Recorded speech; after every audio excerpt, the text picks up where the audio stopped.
ചിന്തിക്കുകയും അത് പ്രസംഗിക്കുകയും വേണം. അതിൻ്റെ അടിയിൽ ഞാൻ ഒപ്പിട്ട് കൊടുക്കണം. ഇതിനെപ്പറ്റി തർക്കിക്കാനൊന്നും പറഞ്ഞു. ഞാൻ അതേപറ്റി ചോദിച്ചാൽ പറഞ്ഞു, ടി പി പറഞ്ഞു തർക്കിക്കും വാദപ്പൊതിയാൻ നടത്തൊന്നും വേണ്ട, ഒപ്പിടുന്നുണ്ടോ ഇല്ലേ, അവരെഴുതിക്കൊണ്ട് നിൻ്റെ അടിയിൽ ഞാൻ ഒപ്പിട്ട് കൊടുക്കണം. അപ്പോൾ ഒപ്പിട്ട് കൊടുത്താൽ എന്തായി?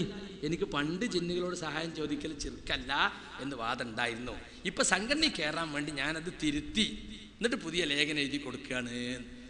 ഞാൻ പറഞ്ഞു ഇതിൽ ഒപ്പിടാൻ പറ്റൂല, എനിക്ക് പഠിക്കാനും ആലോചിക്കാനും സമയം വേണം. പിന്നെ വേറൊരു കടലാസ്, ആ കടലാസിൽ എന്താ അറിയോ? ജിന്നുകളോടുള്ള സഹായതേട്ടം, അതുപോലെ ജിന്നുബാധയുണ്ടെന്ന് സംശയിക്കുന്നവരെ ചികിത്സിക്കൽ തുടങ്ങിയ വിഷയങ്ങളിൽ എൻ്റെ സംസാരങ്ങളിലും എൻ്റെ എഴുത്തുകളിലും വന്നിട്ടുള്ള പ്രമാണവിരുദ്ധമായ കാര്യങ്ങളിൽ ഞാൻ ഖേദിക്കുന്നു. അതുകൊണ്ട് ഇസ്ലാഹി പ്രവർത്തകർക്കുണ്ടായ ബുദ്ധിമുട്ടുകളിൽ ഞാൻ വ്യസനിക്കുന്നു. അപ്പം ആദ്യം പ്രമാണവിരുദ്ധമായിട്ട് എനിക്ക് ഉണ്ടായത് തെളിയിച്ചു തരണ്ടേ? തെളിയിച്ചു തരാതെ ഇവരെഴുതിക്കൊണ്ടുവന്ന സാങ്കല്പികമായ തെറ്റിൻ്റെ പേരിൽ എനിക്ക് ഖേദിക്കാൻ പറ്റുമോ? അപ്പം ഞാൻ അതിൻ്റെ അടിയിൽ എഴുതി, ഇത് എനിക്ക് പഠിക്കാനും ചിന്തിക്കാനും സമയം ആവശ്യമാണ്. എന്നിട്ട് റമദാൻ അപ്പം എന്നോട് ചോദിച്ച്, എന്താ അപ്പോൾ ഒപ്പിടാതെ ഇനി എപ്പോഴാണ് ഒപ്പിടുന്നത്, എത്ര ദിവസം വേണം, 30-ാം തീയതി ഇടുമോ, അങ്ങനെ പല ഡേറ്റും ചോദിച്ചു. ഞാൻ പറഞ്ഞു ഒരു കട്ട് ഓഫ് ഡേറ്റ് ഒന്നും പറയണ്ട, റമദാനൊക്കെ അല്ലേ, റമദാനൊക്കെ കഴിഞ്ഞോട്ടെ, അവസാനത്തെ 10 ആണ്. ഇനിയിപ്പോൾ ഏതായാലും ഇപ്പോൾ പിൻവലിച്ചിട്ടൊരു ക്ലാസ് ഇനി നടക്കില്ല, റമദാനിൽ ഇപ്പോൾ ഒരു ക്ലാസ് എടുക്കാൻ ഞങ്ങൾ അനുവദിച്ചിട്ടില്ലല്ലോ, ആയിക്കോട്ടെ നിങ്ങൾ അധികാരം നിങ്ങൾ ഉപയോഗിച്ചു. ശരി, റമദാൻ കഴിഞ്ഞ് പെരുന്നാളും കഴിഞ്ഞ് 2 ദിവസം കഴിഞ്ഞിട്ട് 6 നോമ്പിൻ്റെ അടക്കം അടിയന്തര എക്സിക്യൂട്ടീവ് KNM-ന്റെ ചരിത്രത്തിലില്ലാത്തതാണ്. അപ്പം ഞാൻ 2 ദിവസം മുമ്പ് ഇങ്ങനെ എക്സിക്യൂട്ടീവ് ഉണ്ടെന്ന് അറിഞ്ഞപ്പോൾ എന്തുകൊണ്ട് ഞാൻ ഒപ്പിട്ടില്ല എന്ന് വ്യക്തമാക്കുന്ന കത്ത് എഴുതിയിട്ട് അവിടെ കൊണ്ടുപോയി കൊടുത്തു. നിങ്ങൾക്ക് ഇവിടെ പുറത്തൊരു പുസ്തകം കിട്ടും, സലഫി പ്രവർത്തകരോട് സ്നേഹപൂർവ്വം. എൻ്റെ 2 കത്തുകളും അവർ തന്ന നിബന്ധനകളുമാണ് ഇതിലുള്ളത്. നിങ്ങളൊന്ന് വായിച്ചു നോക്കണം എന്താ സംഭവിച്ചത് എന്ന് ആളുകൾക്ക് മനസ്സിലാകണമല്ലോ. എന്തൊക്കെയോ ചില പുകമറകളും തെറ്റിദ്ധാരണകളും ആളുകൾക്കിടയിലുള്ളത്. എല്ലാവരും വേദനിച്ച് വിഷമിച്ച് നിൽക്കുകയാണ് എന്താ സംഭവിച്ചതെന്ന്. നമ്മൾ പഠിക്കല്ലാതെ നിവൃത്തിയില്ല. ഭിന്നിപ്പുണ്ടാകരുത് എന്ന് നമ്മൾ വിചാരിച്ചിട്ട് കാര്യമില്ല. ഭിന്നിപ്പുണ്ടാകും അല്ലാഹുവിൻ്റെ റസൂലും ഖുർആനൊക്കെ പറഞ്ഞതാ. വലാ യസാലൂന യഖ്തലിഫൂന ഇല്ലാ മൻ റഹിമ റബ്ബുക വലിദാലിക ഖലഖഹും. ആളുകൾ ഭിന്നിച്ചുകൊണ്ടേയിരിക്കും, നിന്റെ റബ്ബ് റഹ്മത്ത് ചെയ്തൊരുക ഇന്ന് രക്ഷപ്പെടൂല. അത് അവസാന കാലം വരെ ഉണ്ടായിക്കണം. അത് അള്ളാഹുവിൻ്റെ നടപടിക്രമമാണ്. പിന്നെ അള്ളാഹുവിൻ്റെ റസൂൽ പറഞ്ഞില്ലേ, വമൻ യഅ്ശ് മിൻകും ബഅദി ഫസയറ ഇഖ്തിലാഫൻ കസീറ. എനിക്കു ശേഷം ജീവിക്കുന്നവർ ധാരാളം അഭിപ്രായ ഭിന്നതകൾ കാണേണ്ടി വരും. അപ്പം എന്താ ചെയ്യുക? അഭിപ്രായ ഭിന്നത കാണുമ്പോൾ ഞെട്ടിത്തെരിച്ച് മാറി നിൽക്കല്ല വേണ്ടത്. ഫഅലൈക്കും ബിസുന്നതി വസുന്നത്തിൽ ഖുലഫാഇർ റാഷിദീനൽ മഹ്ദിയീന. നിങ്ങൾ എൻ്റെ ചര്യ മുറുകെ പിടിക്കണം, സന്മാർഗനിഷ്ഠരായ എൻ്റെ പിൻഗാമികളുടെ ചര്യ മുറുകെ പിടിക്കണം. ഉല്ലു അലൈഹാ ബിന്നവാജിദ്. നിങ്ങൾ അതിനെ അണപ്പല്ലുകൊണ്ട് കടിച്ചു പിടിക്കണം. വയ്യാക്കും മുഹ്ദസാത്തിൽ ഉമൂർ. ദീനിൽ പുതുതായി ഉണ്ടാകുന്ന കാര്യങ്ങളെ നിങ്ങൾ സൂക്ഷിക്കണം എന്നാണ് റസൂൽ പറഞ്ഞിട്ടുള്ളത്. അപ്പം അതുകൊണ്ട് പ്രമാണങ്ങളെ മുറുകെ പിടിച്ച് ഭിന്നിപ്പിൻ്റെ സമയത്ത് സത്യമേതാണെന്ന് മനസ്സിലാക്കി അതിൻ്റെ കൂടെ നിൽക്കണം. യാ അയ്യുഹല്ലദീന ആമനു തഖുല്ലാഹ്. സത്യവിശ്വാസികളെ നിങ്ങൾ അള്ളാഹുവിനെ സൂക്ഷിക്കണം. വകൂനൂ മഅസ്സാദിഖീൻ. സത്യവാന്മാരുടെ കൂടെ നിങ്ങൾ നിലകൊള്ളണം. ഈ ആയത്ത് ഓതിയിട്ടാണ് കഴിഞ്ഞ തവണ ഈ നേതൃത്വത്തിൻ്റെ ഒപ്പം ആളുകളെ നമ്മൾ നിർത്തിയത്. കഴിഞ്ഞ തെരഞ്ഞെടുപ്പിൽ കളിച്ച കളികൾ കാണുമ്പോൾ പടച്ചോനെ ഇവരെ കൂടെയാണല്ലോ നമ്മൾ നിർത്തിയത്, ഇവനാണല്ലോ സാദിഖീങ്ങളാണെന്ന് നമ്മൾ വിചാരിച്ചു പോയത് എന്ന് വിചാരിച്ചു പോയി. അത്രമാത്രം അനീതികളും അക്രമങ്ങളുമാണ് കഴിഞ്ഞ KNM ഇലക്ഷൻ കാലത്ത് നടന്നിട്ടുള്ളത് എന്ന് വേദനയോടുകൂടി ഒരല്പം ലജ്ജയോടുകൂടി, കാരണം ഇവിടെ മുജാഹിദുള്ള ഒരുപാട് ആൾ വന്നിട്ടുണ്ടാവും, ലജ്ജയോടുകൂടി ഞാനിവിടെ ഓർമ്മപ്പെടുത്തേണ്ടി വന്നിരിക്കുക. അത് പറയല്ലാതെ നിവൃത്തിയില്ലാത്തത് കൊണ്ട് പറയാണ്. അപ്പം എനിക്കതിനുള്ള കുറ്റപത്രത്തെക്കുറിച്ച് ഒരല്പം നിങ്ങളോട് പറയാണ്. എനിക്കതിൽ കുറ്റപത്രം തയ്യാറാക്കിയ ആളുകൾ വേറൊരാളെയും കൂടി ഇപ്പോൾ പുറത്താക്കിയുള്ള 1 കൊല്ലത്തേക്ക് അബ്ദുറഹ്മാൻ ഇരുവേറ്റി. അയാളെ നാൾ വഴി എന്താ അവിടെ നിന്നും വായിക്കാത്തത് ഉണ്ടോ? അയാൾക്കും ഇങ്ങനെ കുറേ നടപടിക്രമങ്ങളൊക്കെ ഉണ്ടാവുമല്ലോ, അതെവിടെയും വായിക്കുന്നില്ല. സക്കരിയ സലാഹിൻ്റെ നാൾ വഴി ഇങ്ങനെ വായിക്കുക. അനീതിയാണത്, അക്രമമാണത്. കാരണം എന്താ പറയുക, ഇരുവേറ്റിനെ മനസ്സിന്ന് വരെ ഒഴിവാക്കിയിട്ടില്ല. അയാൾ ജിന്നവാദല്ല സിഹിർവാദല്ല എന്നൊക്കെ പരസ്യമായി സംഘടനയെ വെല്ലുവിളിച്ചുകൊണ്ട് ഇപ്പോഴും മാധ്യമത്തിൽ എഴുതി. ചില കുട്ടി മൗലവിമാർ കൊണ്ടുവന്നതാണ് സിഹിർവാദയുണ്ടെന്ന വിശ്വാസം. മുമ്പത്തെ മുജാഹിദുകൾക്ക് അത് ഉണ്ടായിരുന്നില്ല. ആ കുട്ടി മൗലവിമാർക്ക് ജമിയത്തുൽ ഉലമ വഴങ്ങിക്കൊടുത്തു എന്ന് പരസ്യമായി ലേഖനം എഴുതി. എന്നിട്ട് അയാൾക്ക് ഒരു പ്രശ്നമല്ല, അയാൾക്ക് 1 കൊല്ലത്തെ തൽക്കാലം മാറ്റി നിർത്തൽ. അഹ്ലുസുന്നയുടെ ആദർശമനുസരിച്ച് ലോകത്തുടനീളമുള്ള സലഫി പണ്ഡിതന്മാർ പറയുന്നത് പോലെ പറഞ്ഞ് എനിക്ക് കാലാകാലത്തേക്ക് ഔട്ട്, എന്നെ നീക്കം ചെയ്തു എന്നാ. സംഘടനയുടെ പ്രാഥമിക അംഗത്വം നീക്കം ചെയ്തു. മടവൂരികൾ പറഞ്ഞ വല്ല വേസ്റ്റ് നീക്കണമായിരിയാണ്. അവർക്ക് അത്രയാണ് അവരുടെ വലിയ ഡിമാൻഡായിരുന്നു. സക്കരിയ സലാഹിനെ പുറത്താക്കണം. അലിമദനി പ്രസംഗിച്ചാലും അതന്നെ, ഇവരെ മനസ്സിലിരിപ്പും അത് തന്നെ. അപ്പോൾ എന്നെ പുറത്താക്കിയാൽ പ്രശ്നം തീരുന്നു വിചാരിച്ചു. അപ്പോൾ വീണ്ടും മടവൂരി എളുപ്പം പറയാ, 2 ആളെ പുറത്താക്കിയാൽ തീരുന്നതല്ല പ്രശ്നം, ഞങ്ങൾ നിങ്ങളെ വിടൂല. കഴിഞ്ഞ 10 വർഷം നിങ്ങൾ ഖുർആനും സുന്നത്തും ദുർവ്യാഖ്യാനം ചെയ്ത് ഈ പിശാച് ബാധയും ഈ സിഹ്റും കൂടോത്രവും ഒക്കെ ഈ മുജാഹിദുകൾക്കിടയിൽ പ്രചരിപ്പിക്കാൻ സൗകര്യം ചെയ്തു കൊടുത്ത നേതൃത്വം മാപ്പർഹിക്കുന്നില്ല. അവർ ഞങ്ങളുടെ അടുത്ത് വന്നിട്ട് മർക്കസ് ദേവയിൽ വന്നിട്ട് ഏത്തമിടണം എന്നാ ഇപ്പം പറയുന്നത്. നോക്കണങ്ങൾ എന്തുണ്ടായി. ഇപ്പം അബ്ദുറഹ്മാൻ സലഫി ഒരു പുതിയ തൗഹീദ് ഇറക്കുമതി ചെയ്തിട്ടുണ്ട്. തൗഹീദ് 2012 എന്നാണ് ഇപ്പം നമ്മളിനി പേരിട്ടിട്ടുള്ളത്. ഇതുവരെ ഷിർക്കല്ല എന്ന് പറഞ്ഞിരുന്നൊരു കാര്യം ഷിർക്കാണെന്ന് ഇപ്പോൾ മാറ്റി പറയാണ്. അങ്ങനെ മൂപ്പര് മാറ്റുമ്പോൾ എല്ലാവരും മാറ്റിക്കൊള്ളണം, അല്ലെങ്കിൽ മൂപ്പര് വിടൂല. ഇനി കുറച്ച് കഴിഞ്ഞ് മൂപ്പർക്ക് ഷിർക്കല്ലാന്ന് തോന്നിയാൽ അപ്പം ഇനി ഷിർക്കല്ല എന്ന് പറയണം. അല്ല അങ്ങനെയാണ്. അപ്പം അത് ആ തൗഹീദ് 2012 കൊണ്ട് ഇപ്പം എന്താ ഉണ്ടായത്? മൂവാറ്റുപുഴയിൽ പോയി സംവാദം നടത്തി. പണ്ടൊക്കെ നമ്മളോട് ആ ചോദ്യം ചോദിക്കുമ്പോൾ നമ്മൾ കൊടുത്തൊരു മറുപടി ഉണ്ട്. ആ മറുപടി കേട്ടപ്പോൾ ഖുറാഫികളെ മുഖം വളരെയായിരുന്നു. പിന്നെ ഇവ ചോദിക്കൂല. ഇവിടെ ഖുറാഫികളുടെ മുഖം തിളങ്ങി. ഇൻഷാ അല്ലാ അതൊക്കെ മകരിന് ശേഷം ക്ലിപ്പിട്ട് ഞാൻ നിങ്ങൾക്ക് കാണിച്ചു തരുന്നുണ്ട് ഇൻഷാ അല്ലാ.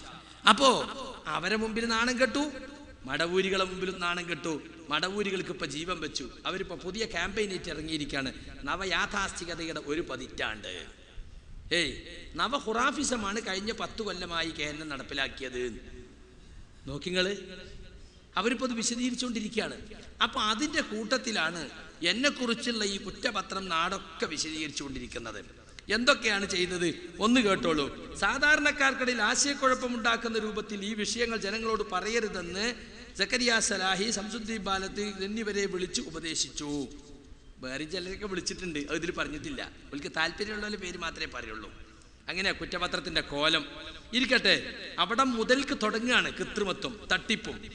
എന്നിട്ടോ ഉപദേശം ഞങ്ങൾ സ്വീകരിച്ചിട്ടില്ലേ? മടവൂരികൾ ഇതുമായിട്ട് ഇറങ്ങിയപ്പോൾ ഞങ്ങളോട് പറഞ്ഞു, നിങ്ങൾ ആരും ഒന്നും മറുപടി അറിയാൻ പോണ്ട, ഓലെ എന്താ വെച്ചാൽ പറഞ്ഞു പോയിക്കോട്ടെ. ആയിക്കോട്ടെ, പറയണ്ട, നേതൃത്വം പറയണ്ട അറിഞ്ഞല്ലേ. അവർക്ക് നല്ല സുഖമായി, ആളില്ലാത്ത പോസ്റ്റിൽ ഗോളടിക്കാൻ നല്ല സുഖമാണല്ലോ. അങ്ങനെ പറഞ്ഞ് കയറിയവർ. എന്നിട്ട് പിന്നെ നേതൃത്വം വിളിച്ചിട്ട് പറഞ്ഞു, ഇനി അങ്ങനെ വിട്ടാൽ പറ്റൂല, നമ്മൾ ആളുകളിടയിൽ മാനം കെട്ട് നമ്മൾ വലിയ ഖുറാഫികളാണെന്നപ്പോൾ അവർ സ്ഥാപിച്ചു കഴിഞ്ഞു, അതുകൊണ്ട് മറുപടി പറയണം. എന്നാ മറുപടി പറയാ.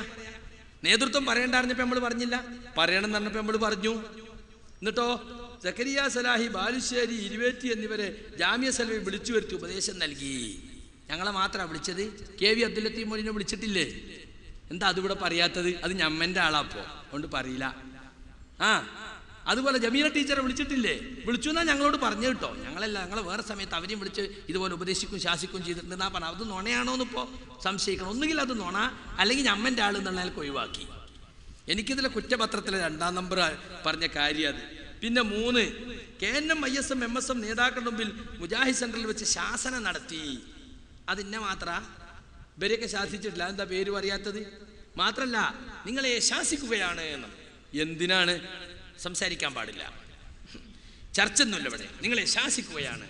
പിറ്റേന്ന് വിചിന്തനത്തിൽ ഇങ്ങനെ ജിന്ന് സിഹർ വിഷയവുമായി ബന്ധപ്പെട്ട് സംസാരിച്ചിരുന്ന ആളുകളെ സെന്ററിൽ വിളിച്ചു വരുത്തി ശാസിക്കുകയും അവർ മേലില്ലത് തുടരുകയില്ല എന്ന് അവർ സമ്മതിക്കുകയും ചെയ്തിട്ടുണ്ട്. ഞങ്ങളോട് വർത്താനം പറയണ്ടായിരുന്നു, പിന്നെ എങ്ങനെ ഞങ്ങൾ സമ്മതിക്കൽ? ഇങ്ങനെ ആട്ടല്ല, മിണ്ടാൻ പാടില്ല, ചർച്ചയൊന്നും പാടില്ല, ശാസിക്കുകയാണ്. ഇന്നും അറിഞ്ഞൂടെ എന്തിനാ ശാസിച്ചത്? ഒരു പ്രസ്ഥാനത്തിന്റെ ഗതികേട് ആലോചിച്ച് നോക്കി നിങ്ങൾ. എന്താ ഇത്ര തുറന്നു പറയാൻ വയ്യാത്തൊരു വിഷയത്തിൽ? ലോകത്ത് എവിടെയില്ല ഈ ജിന്നും സിഹറും ശൈത്താനൊന്നും. ലോകത്തുടനീളമുള്ള സലഫി സംഘടനകൾ ഇതൊരു കീറാമുട്ടിയാണോ? അല്ല. ഇവിടെ കുറച്ച് അഖലാനിയത്തും കുറച്ച് സലഫിയത്തും കുറച്ച് മതേതരത്വം ഒക്കെ പാടെ കൂട്ടിക്കൊയമ്പിച്ച അതവിടുത്തെ പ്രശ്നം. യഥാർത്ഥത്തിൽ പ്രമാണങ്ങളിൽ ഉള്ളതുപോലെ സ്വീകരിക്കാൻ മനസ്സില്ലാത്ത കുറച്ചാള് ഇതിലുണ്ട്. അതവിടുത്തെ പ്രശ്നം. ലോകത്തെവിടെയും സലഫികൾക്ക് ഇതൊരു കീറാമുട്ടിയല്ലോ. പ്രമാണങ്ങളുള്ളത് സ്വീകരിക്കണം, അതിലെന്താ പ്രശ്നം? അതന്നെ സ്വീകരിച്ചാൽ പോരെ. സലഫി മൻഹജ് എന്ന് പറഞ്ഞാൽ മടവൂരിനെ പുറത്താക്കാൻ കണ്ടുപിടിച്ചെന്തോ ബോംബൊന്നും അല്ല. സലഫുകൾ എങ്ങനെയാണോ ദീന് മനസ്സിലാക്കിയത് അതുപോലെ ദീന് മനസ്സിലാക്കണം എന്ന അർത്ഥം. ജിന്ന് സിഹർ വിഷയത്തിലും സലഫു സാലിഹ്കൾ എങ്ങനെയാ നടപടി സ്വീകരിച്ചത്, സഹാബത്ത് എങ്ങനെയാ മനസ്സിലാക്കി, അതുപോലെ മനസ്സിലാക്കിയ പോരെ. അപ്പൊ അതാണ് സുഹൃത്തുക്കളെ 3-ാമത്തെ നടപടിക്രമം. 4-ാമത്തെ എന്താണെന്നറിയോ? സക്കരിയ സലാഹിയുടെ മേൽനോട്ടത്തിലുള്ള ഇസ്ലാഹ് മാസികയിൽ 2007 ഏപ്രിൽ ജബ്ബാർ മൗലവി എഴുതിയ ലേഖനത്തിൽ വായിക്കുന്ന ലേഖനം, രാത്രിയുടെ ഇരുളിൽ തപ്പിത്തടഞ്ഞു നീങ്ങുന്നതും പകൽ വെളിച്ചത്തിൽ. അത് യഥാർത്ഥത്തിൽ ഹാജറ ബീവി സംഭവത്തോട് അനുബന്ധിച്ചൊന്നും യാ ഇബാദല്ലാ ഐനുനി എന്ന മരുഭൂമിയിൽ വെച്ച് പറയുന്ന വിളിയെക്കുറിച്ചുള്ള വേറൊന്നും. ഇത് രണ്ടും ഉള്ളത്. അത് ഞാൻ എഴുതി പ്രചരിപ്പിച്ചാണ്. എന്തൊരു ബന്ധാ ഞാനുമായിട്ട്. ഞാൻ ഇസ്ലാഹ് മാസികയുടെ എഡിറ്റോറിയൽ ബോർഡിലെ ഒരംഗം മാത്രമാണ്. ഞാനതിൻ്റെ മാനേജറോ അസിസ്റ്റന്റ് മാനേജറോ അല്ല, ചീഫ് എഡിറ്ററോ സബ് എഡിറ്ററോ അല്ല. എന്താ പിന്നെ ഇതിലുള്ളത്? കുറേ കാലം ഞാനതിൻ്റെ ലേഖനങ്ങൾ പരിശോധിച്ചിരുന്നു. പിന്നീട് അഭിപ്രായ വ്യത്യാസമുള്ള വിഷയങ്ങളൊക്കെ ഉള്ളത് കൊണ്ട് ഖാദിർ ഭായി പരിശോധിക്കട്ടെ എന്ന് പറഞ്ഞു. അപ്പം മിക്കവാറും ലേഖനങ്ങളൊക്കെ അദ്ദേഹം പരിശോധിക്കുക, ഇടയ്ക്ക് ഏതെങ്കിലുമൊക്കെ എൻ്റെ കയ്യിൽ തരുന്നാലും അവസാനങ്ങളും നോക്കിക്കാളുണ്ടോ എന്ന് ഞാൻ പറയല പതിവ്. എന്നിട്ട് എൻ്റെ നേതൃത്വത്തിലുള്ള എൻ്റെ മേൽനോട്ടത്തിലുള്ള ഇസ്ലാഹ് മാസിക, അപ്പം അത് വന്നതിനും കുറ്റം എനിക്ക്. അപ്പം എൻ്റെ പേരിൽ കുറ്റം എത്ര? അപ്പം നമ്പർ തേക്കാണ് കണ്ടോ. എൻ്റെ പേരിൽ നമ്പർ ഉണ്ടാക്കിയിട്ടിട്ട് 4ാമത്തെ നമ്പറായിട്ട് കൊടുത്തിരിക്കുന്ന അതാണ്. വാസ്തവത്തിൽ ആ ലേഖനം ഞാൻ പരിശോധിച്ചതല്ല, അത് പരിശോധിക്കേണ്ട ആളും ഞാനല്ല.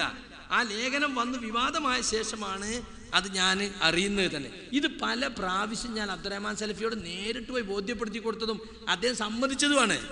ഞാനതിട്ട് ബന്ധമല്ല, ഞാൻ അറിഞ്ഞിട്ടില്ല. പിന്നെ അതെന്നെ എഴുതിയിരിക്കുകയാണ്. അത് അനീതിയല്ലേ, അക്രമമല്ലേ, അത് കളവല്ലേ അത്. അപ്പം അതുകൊണ്ട് 4ാമത്തെ നടപടിക്രമം എന്ന് പറഞ്ഞ് എഴുതിയിട്ടുള്ളത്. 5ാമത്തത് ആ ലേഖനത്തിൽ തെറ്റുണ്ടെന്ന് പറഞ്ഞുകൊണ്ട് ഹുസൈൻ സലഫിയും കരുവമ്പൊയിലും അബ്ദുറഹ്മാൻ സലഫിയൊക്കെ തിരുത്താൻ ആവശ്യപ്പെട്ടു എന്ന്.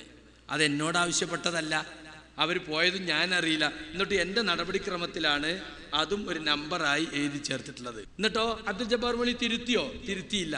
അദ്ദേഹം പറഞ്ഞു അതിലെന്താ ശിർക്ക് നിങ്ങൾ ബോധ്യപ്പെടുത്തി തരും. ബോധ്യപ്പെടാതെ ഞാൻ തിരുത്തൂല. തിരുത്താൻ പോയ അനസ് മൗലവിക്ക് വേഗം ബോധ്യപ്പെട്ടു. മൂപ്പര് പറഞ്ഞു ഇത് എനിക്കൊരു ഖഫ ഉണ്ടായിരുന്നു. ഇപ്പം മൗലവി സംസാരിച്ചപ്പോൾ എനിക്ക് മനസ്സിലായി അതിൽ പ്രാർത്ഥനയില്ല, ശിർക്കില്ല. അങ്ങനെ അദ്ദേഹം അപ്പുറത്ത് മാറി നിന്ന് അപ്പുറത്തെ എയറോപ്ലെയിൻ പോകണം ഇങ്ങനെ നോക്കാൻ സൗകര്യം. കൊണ്ടോട്ടി അടുത്ത മൗലവിൻ്റെ വീട്, അവൻ അവിടെ ഇങ്ങനെ നോക്കിക്കുക. എന്നിട്ട് പിന്നെ അതിനെ ന്യായീകരിച്ച് വർഷങ്ങളോളം അനസ് മൗലവി പ്രസംഗിച്ചു. അതിൻ്റെ ക്ലിപ്പൊക്കെ ഞാനിവിടെ കാണിക്കുന്നുണ്ട്. അപ്പം അവർ തിരുത്താൻ പോയതും മൗലവി തിരുത്തൂല എന്ന് പറഞ്ഞതും എന്നിട്ട് തിരുത്തല്ല ഒരു വിശദീകരണം ഇവർ എഴുതി കൊടുത്തതുമൊക്കെ എൻ്റെ പേരിലുള്ള കുറ്റപത്രത്തിൽ നമ്പർ ഇട്ട് കൊടുത്തിരിക്കാൻ. നമ്പർ തേക്കണ്ടേ, 23 ആകണ്ടേ. പിന്നെ 5ാമത്തേത് എഴുതി കൊടുത്ത കുറിപ്പ് പ്രസിദ്ധീകരിക്കാതെ നീട്ടിക്കൊണ്ടുപോയി 5-8 മാസം കഴിഞ്ഞ് പ്രസിദ്ധീകരിച്ചു. എഴുതിയോല് കയ്യിൽ വെച്ചിരുന്നാൽ ഞങ്ങൾക്ക് പ്രസിദ്ധീകരിക്കാൻ പറ്റുമോ? മാനേജറോട് വിളിച്ചു ചോദിച്ചോളി, അമീർ ഒതുക്കുങ്ങലിനോട്. അന്നും ഇന്നും എഡിറ്ററായ കരുവമ്പൊയിലിനോട് വിളിച്ചു ചോദിച്ചു നോക്കി. ജനുവരിയിൽ പ്രസിദ്ധീകരിക്കാൻ കാരണം എന്താ? ഡിസംബറിലൊക്കെ ഇറങ്ങിയിട്ടാ കൈ കിട്ടിയത്. അതല്ലേ പറ്റുള്ളൂ. പിന്നെ ഈ 5-8 മാസം വിചിന്തനം ഇങ്ങനെ ഇറങ്ങണില്ല. ആഴ്ചക്ക് 16 പേജ് അല്ലേ? അതിലൊരു ചെറിയ പെട്ടിക്കോളം കൊടുത്താൽ പോരെ. 2007 ഏപ്രിൽ മാസത്തിൽ ജബ്ബാർ മൗലവിയുടെ ലേഖനത്തിൽ വന്നിട്ടുള്ള ഇന്ന കാര്യം നമ്മളെ സംഘടനയായിട്ട് ബന്ധമുള്ളതല്ല, അത് ശിർക്കാണ് എന്നാണ് കൊടുത്താൽ പോരെ. ഇസ്ലാമിൽ പ്രചരിക്കാൻ കാത്തിക്കണം. അതിനേക്കാളേറെ മുജാഹിദുകൾക്കിടയിൽ വേഗം പ്രചരിക്കാൻ എളുപ്പമല്ലേ? അപ്പം സുഹൃത്തുക്കൾ, ഇതൊന്നും ആത്മാർത്ഥത ഉണ്ടായിട്ട് എഴുതി വെക്കുന്നതല്ല. പിന്നെ വീണ്ടും പ്രഭാഷണങ്ങൾ തുടരുന്നതിനാൽ 2009 ചേർന്ന KNM സെക്രട്ടേറിയറ്റ് പ്രഭാഷണങ്ങൾ വിലക്കി. പക്ഷേ പിന്നീട് മാപ്പ് പറഞ്ഞുകൊണ്ട് പിൻവലിച്ചു. അതാണ് എനിക്കതിലെ കുറ്റപത്രത്തിൽ 6ാം നമ്പർ. 2009 എന്നെയും ബാലുശ്ശേരിയും പുറത്താക്കിയെന്ന് തേജസ് പത്രത്തിൽ വാർത്ത വന്നു. മാത്രമല്ല സെക്രട്ടേറിയറ്റ് കൂടി പിറ്റേന്ന് ഇങ്ങനെ എല്ലാ ജില്ലാ സെക്രട്ടറിമാരെയും വിളിച്ചു പറഞ്ഞ് 2 ആളെ ഒഴിവാക്കിയാണ്. അപ്പോൾ ജില്ലാ സെക്രട്ടറിമാർ ചോദിച്ചു, ഇങ്ങനെ ഉണ്ടോ ഒരു ഒഴിവാക്കൽ? എന്താ ഈ പറയുന്നത്? ഫോണ് പറയേ, നിങ്ങൾ സർക്കുലർ അയക്കി നമുക്ക് ചർച്ച ചെയ്യാം. ഇങ്ങനെ പെട്ടെന്ന് ഫോണ് പറഞ്ഞ് നടപ്പിലാക്കാൻ പറ്റൂല. ഉസ്മാൻ മദനി മലപ്പുറം ഈസ്റ്റ് ജില്ലാ സെക്രട്ടറി പറഞ്ഞു, പാലക്കാട് ജില്ലാ സെക്രട്ടറി ഉണ്ണിക്കുട്ടി ഓലി പറഞ്ഞു, എറണാകുളം ജില്ലാ സെക്രട്ടറി നൂർഷ പറഞ്ഞു, നിങ്ങൾക്ക് അങ്ങനെ തീരുമാനം എടുക്കാൻ എന്താ അവകാശം? ഞങ്ങളൊക്കെ സംസ്ഥാന എക്സിക്യൂട്ടീവ് ആണല്ലോ. നിങ്ങൾ സെക്രട്ടേറിയറ്റ് തീരുമാനത്തെ അടുത്ത എക്സിക്യൂട്ടീവ് അത് അംഗീകരിച്ചാലല്ലേ നടപ്പിലാക്കാൻ പാടുള്ളൂ. ഭരണഘടനയിൽ സെക്രട്ടേറിയറ്റ് എന്ന സാധനം തന്നെ അല്ല എന്നിട്ട് മരം പറഞ്ഞു. അപ്പോൾ ബേജാറായി, നൂർഷ ഇടപെട്ടപ്പോൾ ബേജാറായി. എന്നിട്ട് പിന്നെന്തായി? പിന്നെ അത് പിൻവലിച്ചെന്താ? ഞങ്ങൾ പോയി കാല് പിടിച്ചിട്ടൊന്നുമില്ല, മാപ്പ് പറഞ്ഞിട്ടില്ല. കാരണം മാപ്പ് പറയാൻ തെറ്റിയതെങ്കിലേ മാപ്പ് പറയണ്ടേ. തെറ്റു ചെയ്ത നേതാക്കന്മാരുടെ അടുത്ത് പോയിട്ട് നമ്മളമ്മമാനോടും ഉപ്പാനോടൊക്കെ പറയുന്ന പോലെ തന്നെ മാപ്പ് പറയുന്നത് ഞങ്ങൾക്ക് ആർക്കും ഒരു മടിയില്ല. പക്ഷെ അന്നത് ഉണ്ടായിട്ടില്ല. അന്ന് ഞാൻ ഈ 5-6 ദിവസം കഴിഞ്ഞു അച്ചടക്ക നടപടി എന്നും പറഞ്ഞിട്ട് ആളുകൾ ഇങ്ങനെ വിളിക്കുക. അപ്പം ഞാൻ പറഞ്ഞു, നമുക്ക് അങ്ങനെ ഒരു വിവരമില്ല, നാട്ടിലൊക്കെ അങ്ങനെ പരന്ന് കേൾക്കുന്നുണ്ട്. അപ്പം ഞാൻ ടീപ്പിനെ വിളിച്ചു. ടീപ്പിനെ കിട്ടിയില്ല. ഫോൺ എടുത്ത് അമലി മദനിയാണ്. എന്താ അങ്ങനെ കേൾക്കണ്ടല്ലോ, ഞങ്ങൾക്കെതിരൊക്കെ അച്ചടക്ക നടപടി എടുത്ത് പുറത്താക്കി. പുറത്താക്കിയിട്ടൊന്നുമില്ലല്ലോ. നിങ്ങൾ 2 ആളെയും കുറിച്ച് ചില ആക്ഷേപമുള്ളത് കൊണ്ട് അത് ഒന്ന് പരിഹരിക്കോളം നിങ്ങൾ ഇപ്പം നടക്കാൻ പോണ മണ്ഡല സമ്മേളനത്തിൽ പ്രസംഗിക്കണ്ടെന്നേ ഉള്ളൂ. എന്നാൽ നിങ്ങൾ തീരുമാനിച്ചെന്താണെന്നറിയില്ല. ജില്ലാ സെക്രട്ടറിമാർക്ക് ഇങ്ങനെ വിളിച്ചു പറയാം, മിമ്പറിന്ന് വരെ മാറ്റി നിർത്തണം, ഇസ്ലാഹി സെൻ്ററിൽ വരെ പ്രസംഗിക്കാൻ പാടില്ല എന്ന് അതിലുള്ളത് എന്ന് പറഞ്ഞു. ഏതായാലും ഞാൻ വിളിക്കാം. അപ്പോൾ നിങ്ങൾ അറിയിക്കണം എന്നാണല്ലോ ആദ്യം പറഞ്ഞിരുന്നത്. അറിയിച്ചിട്ടില്ലല്ലേ? ഇല്ല. ഉടനെ കാണാം CD ടവറിന്ന് അവിടുത്തെ AO അഡ്മിനിസ്ട്രേഷൻ ഓഫീസർ വിളിക്കണു, നിങ്ങൾക്കൊരു മെസ്സേജ് ഉണ്ട്. എന്താണ്? നിങ്ങൾ സംഘടനയുടെയും പോഷകങ്ങളുടെയും പരിപാടിയിൽ പങ്കെടുക്കാൻ പാടില്ല. എന്താ കാരണം വെച്ചോ? കാരണമൊന്നും എനിക്കറിയില്ല, ജനറൽ സെക്രട്ടറിയായിട്ട് ബന്ധപ്പെടണം. അപ്പോൾ ഒരു മനുഷ്യനോട് പറയാൻ പറ്റിയൊരു കാരണമല്ല. ഈ ആയിരക്കണക്കിന് മുജാഹിദുകൾ AP-നെ വിളിക്കുക, എന്തിനാ പുറത്താക്കിയെന്ന് വെച്ചിട്ട്. അതൊക്കെ ഇവരുടെ ദൗർബല്യമാണ് കാണിക്കുന്നത്. ശരി, നിങ്ങൾ ഒന്നും കൂടി പറയും, ഞാൻ എൻ്റെ മൊബൈലിലൊന്ന് റെക്കോർഡ് ചെയ്യട്ടെയാണ്. അയാളെ കൊണ്ട് ഒന്നുകൂടി പറയിപ്പിച്ച് ഞാനവിടെ റെക്കോർഡ് ചെയ്ത് വെച്ചു, വേറെ രേഖയില്ലല്ലോ. എന്നിട്ട് ഞാൻ AP-നെ വിളിച്ചു. AP-നെ നീ എവിടെയുള്ളതാണ്? ഞാൻ ഇവിടെ ഉണ്ട്, കാണണം. ആയിക്കോട്ടെ, കാണാമെന്ന് പറഞ്ഞു. അന്ന് ഹജ്ജ് ക്ലാസ് ഉണ്ടെന്ന് കഴിഞ്ഞ് 5 മണിക്ക് പോയി കണ്ടു. പാലത്ത് മദനിയുണ്ട് കൂടെ. ഞാൻ ചോദിച്ചു, എന്താ ശരി നടപടിക്ക് കാരണം? അത് നീ എവിടെ ചെന്നാലും ജിന്നും സീറും പറഞ്ഞെടുക്കാന്നാണ്. എവിടെയാ സർ ഞാൻ പ്രത്യേകമായിട്ട് ജിന്നും സീറും പറഞ്ഞത്? നിങ്ങൾക്ക് തെളിവുണ്ടോ? പദ്രമാസലവ് ജിദ്ദയിൽ പോയിട്ട് ആളുകളെ വിളിച്ചു കൂട്ടിയിട്ട് ജിന്നും ചെയ്ത്താനും പ്രസംഗിച്ചിട്ട് ആ കാസറ്റ് മടവൂരികൾ ആഘോഷപൂർവ്വം കൊണ്ടെടുക്കണതാണ്. അയാൾ റിയാദ് പോയി പ്രസംഗിച്ചു. അങ്ങനെ എനിക്കും പറ്റുമല്ലോ, പല ഇസ്ലാഹി സെൻ്ററിലും പോയാൽ എനിക്കും അങ്ങനെ ആളുകൾ വിളിച്ചുകൂട്ടി പ്രസംഗിക്കാൻ പറ്റും. ഞാൻ എവിടെയെങ്കിലും അങ്ങനെ പ്രസംഗിച്ച വല്ല തെളിവോ കാസറ്റോ നിങ്ങളുടെ കയ്യിലുണ്ടോ? മിണ്ടാട്ടല്ല. പിന്നെ ഞാൻ പറഞ്ഞു, സർ ഇതൊരു പുതിയ വിഷയമല്ലേ, ഇത് നമ്മളിപ്പോൾ അടുത്ത കാലത്ത് മടവൂരികൾ വലിച്ചിട്ടപ്പോൾ മറുപടി തരാൻ തുടങ്ങിയതല്ലേ. ഇതിൽ ഇന്നത് പറയണം ഇന്നത് പറയണ്ടെന്ന് സർ നിങ്ങൾ എനിക്ക് നിജപ്പെടുത്തി തന്നിട്ടുണ്ടോ? സക്കരിയ, ഇന്നതാണ് തെളിവുള്ളത്, ഇന്നത് തെളിവില്ലാത്തതാണ്. അങ്ങനെ നിങ്ങൾ നിജപ്പെടുത്തി തന്നിട്ട് ഞാനതിനെതിരെ പ്രസംഗിച്ചാലല്ലേ സർ നടപടിയെടുക്കുക? നിങ്ങളൊരൊന്നും പറഞ്ഞു തന്നിട്ടില്ല. ഞാൻ ഈ ജനങ്ങളുടെ മുമ്പിലുള്ളൊരു ദാഴിയാണ്. എതിരാളികൾ നമ്മളെപ്പറ്റി പറയുമ്പോൾ മറുപടി പറയാൻ അവനോ പഠിച്ചതനുസരിച്ച് ലോക സലഫി പണ്ഡിതന്മാരെ ഗ്രന്ഥങ്ങളനുസരിച്ച് ഞാൻ പറഞ്ഞു. അതിൽ തെറ്റുണ്ടെങ്കിൽ നിങ്ങൾ തിരുത്തി തന്നാളി. നിങ്ങൾ പറയരുത് എന്ന് പറഞ്ഞൊരു കാര്യം ഞാൻ പറഞ്ഞാലല്ലേ സർ നടപടി എടുക്കുക? അതിനും മറുപടിയില്ല. കണ്ടോ, നിങ്ങൾ തിരുത്തി തന്നിട്ടുണ്ടോ? എന്നാൽ തർക്കമില്ല. ഒരു പുതിയ വിഷയമാകുമ്പോൾ പഠിച്ചോലും പഠിക്കാത്തവരും പഠിച്ചവർ തമ്മിൽ തർക്കമൊക്കെ സാധാരണല്ലേ. അതിനുണ്ടോ അകത്താക്കലും പുറത്താക്കലും? അതിനും മറുപടിയില്ല. പിന്നെ ഞാൻ പറഞ്ഞു, സർ ഏതായിരുന്നാലും ഒരു സാമാന്യ മര്യാദ ഉണ്ടല്ലോ. നിങ്ങൾ എനിക്കെതിരിൽ ഇപ്പോൾ ശിക്ഷ നടപ്പിലാക്കി പത്രത്തിൽ കൊടുത്തു, നാട്ടിലാകെ പാട്ടാക്കി വഷളാക്കി. എന്നിട്ടാ അപ്പം ഞാൻ നിങ്ങളെ വിളിച്ചിട്ടാണ്, നിങ്ങൾ ഇങ്ങോട്ട് വിളിച്ചാണ് ഞാൻ ഇങ്ങോട്ട് വിളിപ്പിച്ചിട്ട് ഇപ്പോൾ വരുന്നത്. ഒരു സാമാന്യ നീതിയല്ല സർ. ഒരാളെക്കുറിച്ചൊരു ആക്ഷേപം കിട്ടി അവനോട് ചോദിക്കുക, നിനക്ക് അങ്ങനെ വാദമുണ്ടോ, നീ ഇങ്ങനെ ഈ കുറ്റം ചെയ്തിട്ടുണ്ടോ? എന്നിട്ട് നിങ്ങൾ എന്നെ വിചാരണ ചെയ്തിട്ട് കുറ്റപത്രം തയ്യാറാക്കിയിട്ട് ഏത് സാധാരണ കോടതിയിലുണ്ട് പ്രതിക്ക് എന്തെങ്കിലും പറയാനുണ്ടോ എന്ന് അവസാനൊരു ചോദ്യം അല്ലേ? അതൊന്നുമില്ലാതെ നിങ്ങൾ എനിക്കെതിരിൽ ശിക്ഷ വിധിച്ചത് ന്യായമാണോ സർ? നിങ്ങൾക്ക് എന്നോട് ചോദിച്ചൂടെ? ഖുർആൻ തന്നെ പറഞ്ഞു, ഒരു ഫാസിക്കായ മനുഷ്യനൊരു വാർത്തയും കൊണ്ട് വന്നാൽ നിങ്ങൾ അതിൻ്റെ നിജസ്ഥിതി അന്വേഷിക്കണമെന്ന് ഖുർആനില്ല സർ. അത് നിങ്ങൾ എൻ്റെ കാര്യത്തിൽ പാലിച്ചോ? അതിനും മറുപടിയില്ല. പിന്നെ അങ്ങനെ കുറേ നേരം സംസാരിച്ചു. ഞാൻ അദ്ദേഹത്തോടുള്ള ബഹുമാനം കാത്തു സൂക്ഷിക്കുന്നുണ്ട്, ബാക്കി സംസാരങ്ങളൊന്നും ഞാൻ പറയുന്നില്ല. അവസാനം ഒപ്പരി പറയാണ്, ഏതായാലും സക്കരിയ ഇനി ഇതേറ്റ് നടക്കൂലെന്ന് ഇജൊന്ന് പറയേ, എന്നാ അപ്പോൾ ഒഴിവാക്കാം. ഞാൻ പറഞ്ഞു, ഞാൻ ഇതുവരെ നടന്നു എന്ന് സമ്മതിക്കലല്ലേ. അപ്പോൾ ഉമ്മാനെപ്പോഴും തല്ലലുണ്ടോയെന്ന് ചോദിച്ചാൽ ഉണ്ടെന്നും പറയാൻ വയ്യ, ഇല്ലാന്നും പറയാൻ വയ്യ. ഉണ്ട് എന്ന് പറഞ്ഞാൽ മുമ്പ് തച്ചിന്ന് ഉറപ്പായി, ഇല്ല എന്ന് പറഞ്ഞാൽ ഇതുവരെ തച്ചിന്ന് ഇപ്പം നിർത്തിയെന്നായി. ഇന്നമായിരത്തെ ചോദ്യ. ഞാൻ പറഞ്ഞു, ഞാൻ നിങ്ങളോട് ഇപ്പോൾ അത് ഇല്ല എന്ന് പറഞ്ഞ് നടക്കൂല എന്ന് പറഞ്ഞാൽ ഇതുവരെ നടന്നു സമ്മതിക്കലല്ലേ. ഇതുവരെ നടത്തി നിങ്ങളെയൊക്കെ വല്ല തെളിവുണ്ടോ? എന്നാൽ കാസറ്റ് തരും. അങ്ങനെ നീ പറഞ്ഞപ്പോൾ നമുക്ക് ഈ നടപടി ഒന്ന് പിൻവലിക്കുന്നതിനെ പറ്റി ആലോചിക്കാം എന്ന് പറഞ്ഞു. ഞാൻ എൻ്റെ നിലപാട് വ്യക്തമായി പറഞ്ഞു. എനിക്ക് മാത്രമായിട്ടൊരു നിലപാടൊന്നുമില്ല. ലോകത്തുടനീളമുള്ള സെലഫി സംഘടനകളും സെലഫി പണ്ഡിതന്മാരുടെ നിലപാട് എന്താണോ അതാണ് എൻ്റെയും നിലപാട് എന്ന് ഞാൻ അദ്ദേഹത്തോട് ദീർഘമായി സംസാരിക്കുകയും പിന്നെ TPയെ പോയി കണ്ടു. അങ്ങനെ അത് പിൻവലിക്കുകയും ചെയ്തു. അത് ചുരുക്കി പറയാം ഞാൻ. എന്നിട്ട് തേജസ്സിൽ വാർത്ത എന്നെങ്കിൽ 2 പ്രഭാഷകന്മാരെ 2 ദിവസത്തേക്ക് മാറ്റി നിർത്തുകയും പിന്നീട് പുറത്താക്കാനും KNM ഭരണസമിതി തീരുമാനിച്ചു. പിറ്റേ ദിവസം വാർത്ത അടിസ്ഥാനരഹിതം. KNM 2 പ്രഭാഷകരെ മാറ്റി നിർത്താൻ തീരുമാനിച്ചു എന്ന വാർത്ത അടിസ്ഥാനരഹിതമാണ്. അപ്പം അതിൻ്റെ അടിയിൽ ലേഖകൻ്റെ വിശദീകരണം. ലേഖകൻ പറയാണ്, ഞങ്ങൾ ആ വാർത്ത വെറുതെ കൊടുത്തതല്ല, ഉത്തരവാദപ്പെട്ട കേന്ദ്രങ്ങളിൽ നിന്ന് കിട്ടിയിട്ട് തന്നെയാണ് ഞങ്ങൾ ആ വാർത്ത കൊടുത്തത്. അപ്പം ആരാ കുറ്റക്കാരൻ? കണ്ടോ, KNMൻ്റെ 2 പ്രഭാഷകരെ 2 മാസം പൊതുപരിപാടിയിൽ നിന്ന് മാറ്റി നിർത്താനും പിന്നീട് നീക്കം ചെയ്യാനും തീരുമാനിച്ചു എന്ന വാർത്ത വിശ്വസനീയ കേന്ദ്രത്തിന് ലഭിച്ചതാണ്. വാർത്ത അടിസ്ഥാനരഹിതം KNM നൽകിയത് തൊട്ട് താഴെ. ഇതിലാരാ കള്ളൻ? നിങ്ങൾ ആലോചിച്ച് നോക്കി. ഇതൊക്കെ ഒരു മതസംഘടനയിൽ നടക്കാൻ പാടുള്ള സംഗതിയാണോ? പച്ചക്കൾ പറയാം ഞങ്ങളങ്ങനെ തീരുമാനം എടുത്തിട്ടില്ല. ഈ രൂപത്തിലാണ് സുഹൃത്തുക്കളെ അന്നത്തെ നടപടി ഉണ്ടായിട്ടുള്ളത് എന്ന് ഞാൻ നിങ്ങൾ ഓർമ്മപ്പെടുത്തുകയാണ്. പിന്നെ 2010 ഓഗസ്റ്റിൽ ഈ ലേഖനം വിഷയമാക്കിയപ്പോൾ അതിനെതിരിൽ ഒരു ലേഖനം കരുവമ്പൊയിൽ പ്രസിദ്ധീകരിച്ചു വിചിന്തനത്തിൽ. അതെന്തിനാ എൻ്റെ കുറ്റപത്രത്തിൽ? അതൊരു നമ്പറാണ്. ഏഴാമത്തെ നമ്പറായിട്ടത് ചേർത്തിരിക്കുകയാണ്. അപ്പോൾ 23 തേക്കാൻ വേണ്ടിയിട്ട്. ഇങ്ങനെ സുഹൃത്തുക്കളെ ഈ 23 മുഴുവനും കളവുകളും കുതന്ത്രങ്ങളും നിറഞ്ഞതാണ് ഈ കുറ്റപത്രം.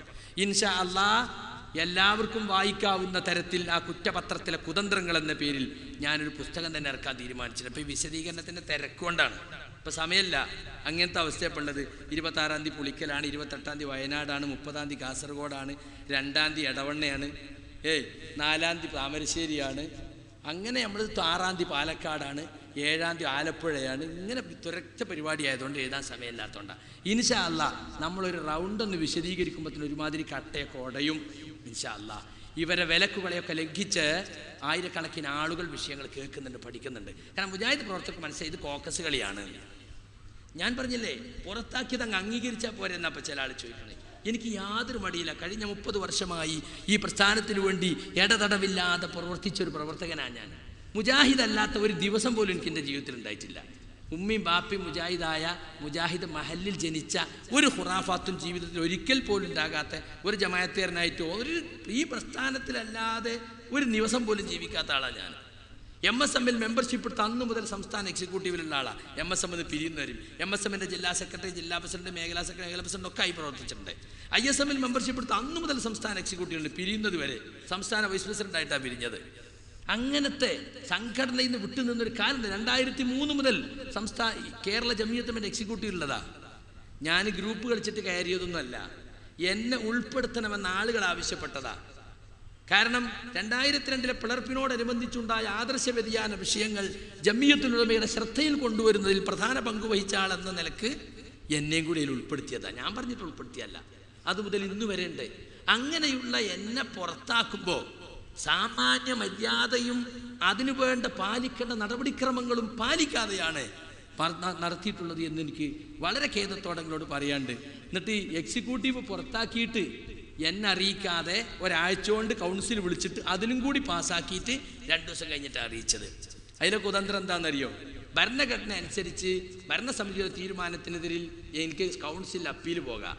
ആ അപ്പീൽ പോകാതിരിക്കാൻ വേണ്ടി തൊട്ടടുത്ത ആഴ്ച തന്നെ കൗൺസിൽ വിളിച്ചിട്ട് അവിടെ ഈ കുറ്റപത്രം വായിച്ച് കേൾപ്പിച്ച് തക്ബീർ ചൊല്ലി അങ്ങോട്ട് പാസ്സാക്കി. അവിടെ ചർച്ചയല്ല, പേരെന്താ? ആലോചനാ സഭ. TP പറഞ്ഞതിനെ പറ്റി ഒരു ചർച്ചയില്ല. എന്നാൽ പിന്നെ എന്തിനാ കോഴിക്കോട്ട് ആളുകളെ വിളിച്ചത്? അതോ ശൂറ ഉണ്ട് എന്ന് വരുത്താൻ? മുമ്പൊക്കെ കൗൺസിൽ നടക്കണതിൻ്റെ അടിയിലാണ് ഒപ്പിടിക്കല്. ഇപ്പം കയറി ചെല്ലുമ്പോഴത്തേനും ഒപ്പുവാകും. അപ്പം പിന്നെ അവിടെ നടക്കണ എല്ലാ തീരുമാനവും എൻ്റെ തലയിലായി. ഇവൻ ഒപ്പിട്ടു, കൗൺസിലിന് ഒന്നുനായി. എന്നാൽ പിന്നെ ആളുകളെ കോഴിക്കോട്ടേക്ക് വിളിക്കണോ? അയക്കാൻ തയ്യാറാക്കിയ കൗൺസിൽ സർക്കുലർ വായിച്ച് കേൾപ്പിക്കുക ചെയ്തത്, ഒരു ചർച്ചയും അനുവദിക്കാതെ. ഈ രൂപത്തിലാണ് സുഹൃത്തുക്കളെ ഇപ്പം നടന്നുകൊണ്ടിരിക്കുന്നത്. വാസ്തവത്തിൽ സംഭവിച്ചത് എന്താണെന്നറിയോ? ഈ മുജാഹിദ് പ്രസ്ഥാനത്തിൻ്റെ ആദർശത്തിന് വിരുദ്ധമായ തനിച്ച ഹദീസ് നിഷേധം. ഹദീസ് നിഷേധം എന്ന് പറഞ്ഞാൽ ചേകനൂരിൻ്റെ വാദമല്ല. ചേകനൂർ ഹദീസ് ഒരു കഷ്ണവും പാടില്ല എന്ന് പറഞ്ഞ ആളാണ്. എന്നാൽ ഹദീസ് ഉണ്ട്, പക്ഷെ നമ്മളെ ബുദ്ധിക്ക് യോജിച്ചതേ എടുക്കുള്ളൂ എന്ന് പറയുന്ന അഖലാനി ചിന്താഗതി അതൊരിക്കലും സലഫികൾക്ക് പരിചയമല്ലാത്തതാ. അഖലും നഖലും തമ്മിൽ കൂട്ടിമുട്ടിയാൽ, ബുദ്ധിയും പ്രമാണവും തമ്മിൽ കൂട്ടിമുട്ടിയാൽ ബുദ്ധിയെ മാറ്റിവെച്ച് പ്രമാണം എടുക്കണം എന്നാണ് സലഫികൾ പറയുന്നത്. ഇതാ വറദൻ നഖിൽ ബതലൽ അഖൽ, അതാണ് നഖൽ വന്നാൽ പിന്നെ അഖലിന് സ്ഥാനമല്ല. എന്നാൽ സ്ഥിരപ്പെട്ട സുന്നത്തുകളെപ്പോലും പരിഹസിക്കുകയും ഹദീസുകളെ പുറങ്കാല് കൊണ്ട് തട്ടുകയും ചെയ്യുന്ന മടവൂരി ലൈന് അത് തികച്ചും സ്വീകരിക്കുന്ന ആളുകളായിട്ടാണ് ഇപ്പോൾ നമ്മുടെ KNMൻ്റെ കൂടെയുള്ള പലരെയും നമുക്ക് കാണാൻ സാധിക്കുന്നത്. ഇപ്പോൾ KV അബ്ദുൽ ലത്തീഫ് പോലെ ഇവിടെ SLRC അതിൽ പഠിക്കുന്ന കുറേ ആളുകളുണ്ട്. ഞാൻ അവരെ അവിടെയുള്ള ബഹുമാനം നിലത്തിക്കൊണ്ട് തന്നെ പറയാം. പല ഹദീസുകളും മൂപ്പർക്ക് ഇഷ്ടമല്ല. റസൂലുള്ളാഹിക്ക് സിഹിർ ബാധിച്ചത് മൂപ്പർ അംഗീകരിക്കൂല. ജിന്ന് മനുഷ്യരത്തിൽ പ്രവേശിക്കും, ജിന്ന് ബാധിക്കും, കേജയു തീരുമാനിച്ചാലും അതൊന്നും അവർക്ക് ബാധകമല്ല. അതിനെതിരിലൊക്കെ ക്ലാസ്സുകളിലൊക്കെ വിശദീകരിക്കുകയാണ്. എന്ന് മാത്രമല്ല, ഇപ്പോൾ ഇവിടെയൊക്കെ പെണ്ണുങ്ങൾ ബാക്കിലാണ്. നമ്മൾ ഒരു സമ്മേളനത്തിലൊക്കെ സ്ത്രീകൾ ബാക്കിലായിരിക്കും. SLRC ക്ലാസ്സിൽ ആൺകുട്ടികളും പെൺകുട്ടികളും സ്കൂളിൽ ഇരിക്കണ മാതിരിയാണ്. ഇവിടെ അങ്ങനെ ചുരിദാറൊക്കെ ഇട്ട പെണ്ണുങ്ങൾ ഇതിൻ്റെ ഖുർആൻ പഠിക്കാനാ വെപ്പ്. നമ്മൾ പലപ്പോഴും മൗലവിനോട് പറഞ്ഞു, മൗലവി അതൊന്ന് മാറ്റണം, ബാക്കിലിരുത്തിക്കൂടെ പെണ്ണുങ്ങളെ?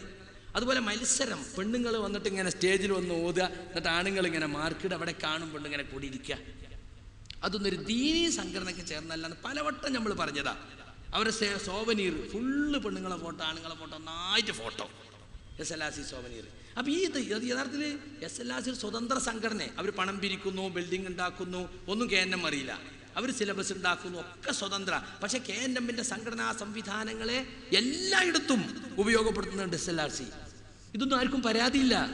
പരാതിപ്പെട്ടത് സ്വീകരിക്കൂല. ഇപ്പൊ കാഞ്ഞങ്ങാട് ഭാഗത്ത് SLRC നടത്തുന്നത് പക്ക ചേകനൂരി വരയിലുണ്ട്, ജമാഅത്തുകാരുണ്ട്, മുജാഹിദ് പള്ളി ചവിട്ട് നടത്തുന്നുണ്ട്. അത് പരാതി കൊടുത്താൽ അതവിടെ മൂലക്കെടും. ഇതിനാണ് സ്വജനപക്ഷപാതിത്വം എന്ന് പറയാ. ഇതൊരു മതസംഘടനയ്ക്ക് ചേർന്നതാ തന്നെ. നമ്മുടെ പള്ളി മദ്രസ ഉപയോഗിച്ച് നടത്തുന്ന ഒരു സംവിധാനം നമ്മുടെ ആദർശത്തിനെതിരെ നീങ്ങുമ്പോൾ അതിനെതിരെ പരാതി കിട്ടിയാൽ അത് പരിശോധിക്കേണ്ട ബാധ്യതയെങ്കിലും ഇവർക്കില്ലേ? അതുപോലും ചെയ്യുന്നില്ല. അതെന്താ? ഞമ്മൻ്റെ ആളാണ്. നിങ്ങൾ നോക്കി, ഈ പക്ക ഹദീസ് നിഷേധം KJUവിന്റെ ബുക്കിൽ പറഞ്ഞതുപോലെ അംഗീകരിക്കാത്ത KV KJ വിശദീകരണ യോഗത്തിൽ കഴിഞ്ഞാഴ്ച പ്രസംഗിച്ചത്. മൂപ്പര് പറയാ, ബദറിന് പോയപ്പോ അള്ളാന്റെ റസൂല് മരുഭൂമിയല്ലേ, വിജനല്ലേ, എന്നിട്ട് ജിന്നുകളെ വിളിച്ചോ. വിജനം എന്നുള്ളതിന്റെ അർത്ഥം കൂടി ആൾക്കല്ല, ജനമില്ലാത്തതെന്നാ. റസൂലും 313 സാഹിബികളുണ്ട്, അപ്പുറത്ത് 1000-ഓളം ഖുറൈശികളുണ്ട്. എന്നിട്ട് വിജനല്ലേ, മരുഭൂമിയല്ലേ. അപ്പൊ നമ്മള് മരുഭൂമിയിൽ വെച്ച് വിളിക്കാന്ന് പറഞ്ഞാണ് സ്ഥാപിക്കുക. എന്നിട്ട് അങ്ങോട്ട് മറുപടി അറിയാം. ഇപ്പോ എടവണ്ണയിലൊരു മുശിരിക്കാക്കൽ സമ്മേളനം നടന്നല്ലോ. രാവിലെ 10 മണിക്കൊണ്ട് രാത്രി 12 മണി വരെ. എന്താ അത്ര പറയാന്? കടവത്തൂരിന്നൊക്കെ ചില വണ്ടിയൊക്കെ എടുത്ത് പോയിരുന്നു. എന്താ വിശദീകരണം എന്നറിയോ? ഞാൻ പറഞ്ഞു, ഇല്ലാത്തത് ഉണ്ടാക്കല്ല, അപ്പൊ കുറെ നേരം വേണ്ടി വരും, പറഞ്ഞുണ്ടാക്കണല്ലോ. പണ്ടാരോ പറഞ്ഞത്രേ, തറാവീഹ് 11 റക്അത്താണെന്ന് ഹദീസ് കൊടുത്തപ്പോ 150 പേജുള്ള ബുക്കുണ്ട്, 20 സ്ഥാപിക്കണേ. അപ്പൊ നമ്മൾ പറഞ്ഞു, ഇതിന് 150 പേജ് ഒറ്റ ഹദീസ് പോരെ. അപ്പൊ തന്നെ മനസ്സിലായിക്കൂടെ ഇല്ലാത്തത് ഉണ്ടാക്കുകയാണ് ഈ 150 പേജ് കൊണ്ട് എന്ന് പറഞ്ഞതുപോലെ ഇല്ലാത്തത് ഉണ്ടാക്കുക. ആദ്യം നമ്മളെ ജിന്നിനോട് പ്രാർത്ഥിക്കുന്നവരാക്കിയാണ് ചിത്രീകരിക്കുക. എന്നിട്ട് ആയത്തങ്ങനെ ഓതുക, നമുക്ക് ഓതിക്കടിപ്പിച്ച എന്താണ്? എന്നിട്ട് പറയാണ്, ജമിയത്തുൽ ഉലമ ഞങ്ങൾക്ക് പഠിപ്പിച്ചു തന്നു, ഞങ്ങൾ ഇതുവരെ ചെയ്ത തെറ്റായിരുന്നു വന്ന് ഞങ്ങൾ ഇതാ തൗബ ചെയ്യുന്നു. അനസ് പറയാ, ജമിയത്ത് ഞങ്ങൾക്ക് ആയത്ത് ഓതി തന്നു. ഏതായത്ത്? ഇയ്യാക നഅ്ബുദു വ ഇയ്യാക നസ്തഈൻ. അതിപ്പോ പഠിക്കണുള്ളൂ. ആ ആയത്ത് ഇപ്പൊ 2012 ഇറങ്ങിയതാ. അതൊക്കെ ഇപ്പൊ നമുക്കിതിലെ തെളിവ്. ജിന്നിനോട് പ്രാർത്ഥിക്കുന്നവരാണ്, എന്നിട്ട് അല്ലാത്തവർ പ്രാർത്ഥിക്കാൻ പാടില്ല എന്നുള്ള ആയത്തൊക്കെ നമുക്ക് തരില്ല. ഈ ജാതി തരം താഴ്ന്ന തട്ടിപ്പുകളാണ് ദീനിന്റെ പേരിൽ ഇപ്പോൾ നടത്തിക്കൊണ്ടിരിക്കുന്നത്. സുഹൃത്തുക്കളെ, ഹദീസ് നിഷേധം ഞാൻ വെറുതെ പറഞ്ഞതല്ല. നമ്മുടെ നിഅമത്തുള്ള ഫാറൂഖിയുടെ കാസറ്റ് നമ്മുടെ എതിരാളികൾ പോലും നമുക്കെതിരിൽ ഇന്ന് ഉപയോഗിച്ചുകൊണ്ടിരിക്കുകയാണ്.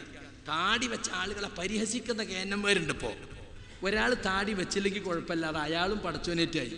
പക്ഷെ താടി വെച്ചോനെ പരിഹസിച്ചാലോ അത് ഇസ്ലാമിന്റെ ഒരു ചിഹ്നത്തെ പരിഹസിക്കല, ശഈറത്തുൽ ഇസ്ലാമിനെ പരിഹസിക്കല. ചെറുപ്പക്കാരായ ആളുകളൊക്കെ പാൻറ് കയറ്റി കൊടുത്ത് താടി വളർത്തി മീശ വെട്ടി റസൂലുള്ള പറഞ്ഞതുപോലെ ഒരു ലജ്ജയും കൂസലുമില്ലാതെ നടക്കാൻ തയ്യാറാ. കുറച്ച് പ്രായമുള്ളവർക്ക് അപ്പം അതൊക്കെ മടി, താടി നീട്ടാൻ മടി, താടി മൈലാഞ്ചി കൊടുക്കാൻ മതി, ഒക്കെ മടി പ്രായമുള്ളവർക്ക്. ചെറുപ്പക്കാർക്ക് ഒരു മടിയില്ല ഈ കാലത്ത്. അൽഹംദുലില്ലാ, എഞ്ചിനീയറിംഗ് കോളേജിലും മെഡിക്കൽ കോളേജിലും ഒക്കെ പഠിക്കുന്ന നല്ല നല്ല കുട്ടികളൊക്കെ നല്ല ദീനീ ചിട്ടയിൽ നടക്കാൻ തയ്യാറാണ്. അതിനെ പരിഹസിക്കാണ്. നിഅമത്തുള്ള ഫാറൂഖി താടിയെ പരിഹസിക്കുന്നൊരു ഭാഗങ്ങളൊന്ന് കേട്ടോളി.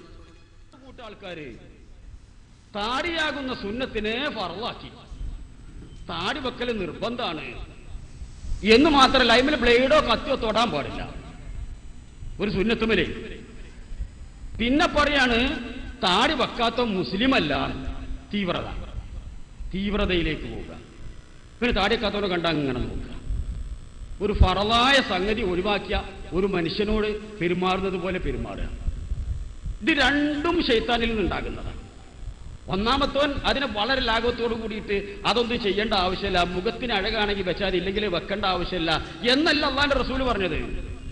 താടി സുന്നത്താന്നാ, സുന്നത്ത് പോലെ നിന്നാ മതി. അവിടെ നിന്നില്ല, തക്കവം കണ്ട് മൂത്തിട്ട് എന്തായി അതിനെ ഫറളാക്കി താടി വെക്കാൻ. എന്നാ ഫറളാക്കിയ താടി ഏതെങ്കിലും താടി പോരാ, അതങ്ങോട്ട് പോയിക്കോട്ടേന്ന്. അയിമ തൊടാൻ പാടില്ല കത്തിയോണ്ട്. അപ്പൊ എന്തായി? ഒരു വളരെ പ്രബലമായ ഒരു ഫറളായി മാറിയത്. പിന്നെങ്ങനെ നോക്കിയിട്ട് താടി വെക്കാത്തവൻ മുസ്ലിം അല്ല എന്നതിലേക്ക് എത്തി. ഇതാണ് ഒലുവുൻ ഫിൽ ഹദ്, അതിർത്തി വിട്ടുകടന്നു പോവുക.